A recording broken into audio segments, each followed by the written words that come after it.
Oh, not you. Not you. You. Salut tout le monde, c'est Xavier, bienvenue sur Watch Mojo français, et aujourd'hui on va s'intéresser aux caméos dans les films fantastiques qui nous ont surpris le plus. Am I to understand that you will not be keeping to the code then? Numéro 10, Kenny Baker et Jack Purvis, Willow. Willow, calm down. Calm down, Kaya. Tomorrow's my big day. Souvent caché derrière des masques ou du maquillage, Warwick Davis a occupé le devant de la scène dans Willow. Le film mettait en scène d'autres personnages cachés comme Kenny Baker, connu comme l'homme derrière, ou plutôt à l'intérieur, de R2-D2. He really is in first-class condition. I've worked with him before. Here he comes. Si R2 a fait de lui une icône, Baker avait débuté comme la moitié d'un duo comique avec Jack Purvis. Baker n'accepta le rôle de R2 qu'à condition que Purvis ait aussi un rôle. Purvis fut donc choisi pour incarner le Jawa qui tire sur R2. Le duo se retrouve dans Willow en tant que membre du groupe des Nelwynns. Rien d'étonnant à cela puisque c'est George Lucas qui a développé l'histoire du film. No apprentice this year.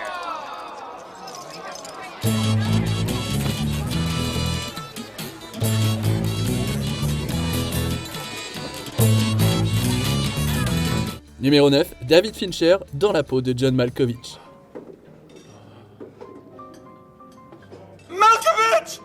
Malkovich. En plus de John Malkovich, cette fantaisie moderne inclut quelques visages connus. Winona Ryder, Andy Dick, Hanson, Sean Penn et Brad Pitt apparaissent tous dans un documentaire sur l'ascension de Malkovich au sommet de l'art de la marionnette. Un nom que vous ne reconnaîtrez pas est celui de Christopher Bing. C'est parce que ce n'est pas un véritable rédacteur artistique du Los Angeles Times, mais il est incarné par un réalisateur qui, lui, est bien connu. It's a very godlike thing, to be able to take something and, make it live. C'est David Fincher à qui l'on doit entre autres Seven, Fight Club et Social Network. 2 ans avant ce film, Fincher avait réalisé The Game et ce thriller de 1997 comprend un caméo de Spike Jonze, le réalisateur de Dans la peau de John Malkovich. Une façon de lui rendre l'appareil. Just gonna take a look.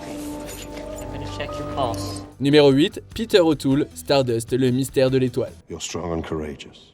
And cunning. Most importantly, cunning. Dans l'un de ses derniers rôles et aussi l'un de ses plus méconnaissables, Peter O'Toole incarne le roi mourant de Stormhold dans Stardust, le mystère de l'étoile. Bien que le roi n'apparaisse pas longtemps à l'écran, une grande partie du film tourne autour de sa succession. Il ne nomme pas d'héritier, il laisse la décision aux étoiles et les princes s'entretuent sur le chemin du trône. Therefore, we shall resolve the situation in a non-traditional manner. D'une certaine manière, cela reflète le rôle d'O'Toole dans Le Lion en hiver, où il incarnait un autre roi s'interrogeant sur celui qui héritera de sa couronne. Même si la plupart des spectateurs n'ont pas remarqué la présence d'O'Toole, les indices sont écrits dans les étoiles. Only he of royal blood can restore the ruby. And the one of you that does so shall be the new king of Stormhold. Numéro 7, Stephenie Meyer, Twilight, chapitre 1, Fascination. Twilight a failli avoir une adaptation avec plus de jurons, de fusils à pompe et de courses-poursuites en jet ski, ressemblant peu à l'œuvre originale de Stephenie Meyer. What did you expect? Coffins and dungeons and moats? No, not the moats. Twilight a finalement eu droit à une adaptation fidèle avec l'approbation de Meyer. Cette dernière était très impliquée dans la production, du scénario au casting en passant par la bande originale. Meyer apparaît même brièvement au comptoir d'un dîner avec un portable, probablement en train d'appuyer sur le bouton j'aime de ses vidéos préférées de Watch Mojo français. Here's your veggie plate, Sophie. Hey, sorry I'm late. Biology project.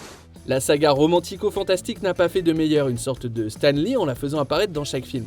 L'autrice revient toutefois dans l'avant-dernier, assistant au mariage de Bella et Edward. Apparemment, elle a adoré l'expérience, mais détesté sa robe. Well, what's a wedding without some family drama? Yeah. Numéro 6, diverses légendes Disney, Il était une fois. Why are you staring at me? I don't know. It's like you escaped from a Hallmark card or something. Is that a bad thing? Il était une fois est une véritable lettre d'amour à Disney, pleine de clins d'œil et de caméos. Ils sont d'ailleurs particulièrement ingénieux. Ariel elle-même, Johnny Benson, joue un petit rôle en tant que Sam, secrétaire de Robert, que Gisèle salue avec un poisson. Oh. Oh. It's nice to meet you. It's nice to meet you too. Paige O'Hara, la voix de Belle, joue le rôle d'une actrice de soap opéra au partenaire bestial. Judy Kuhn, qui prêtait sa voix à Pocahontas, réapparaît ici en mère désenchantée par le prince Edward.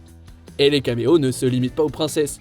Once upon a time, In a magical kingdom known as Andalasia, there lived an evil queen. Julie Andrews assure la narration, et partant de Mary Poppins, certains des ramoneurs ont ressorti leurs souliers de danse pour That's How You Know.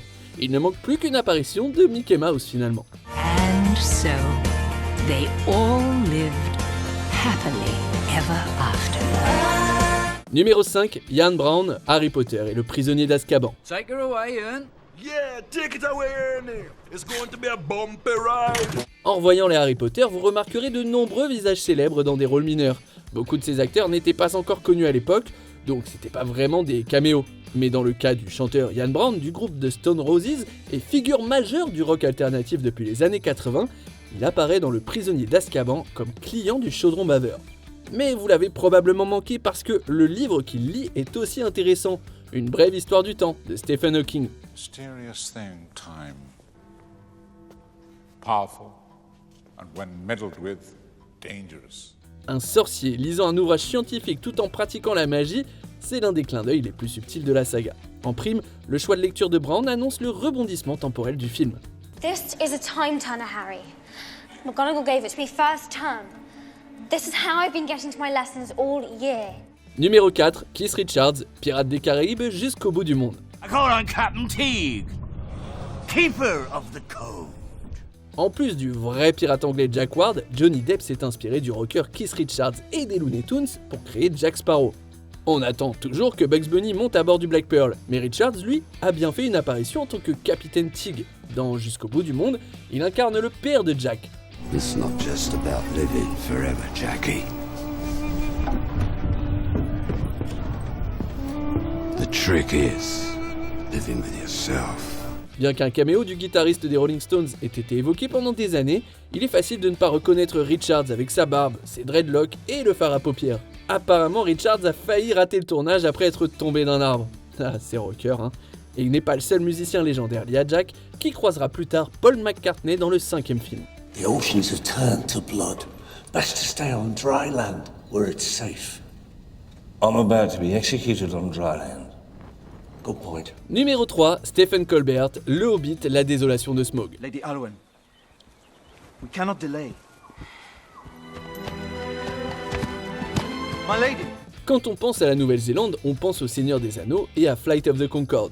Il est donc logique que les deux aient Bret McKenzie en commun.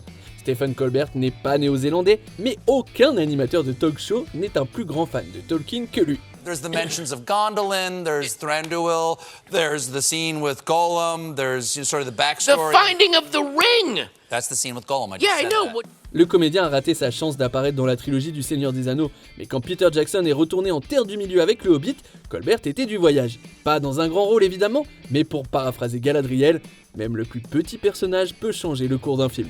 Colbert joue un espion de Lackville en compagnie de sa femme et de ses fils. I cannot wait for the people to attack me over The Hobbit. That is going to be insane. Well, I'm just saying that... I'm not sure if that's going to make it to air. Numéro 2, Glenn Close, Hook ou la revanche du capitaine Crochet. Yo!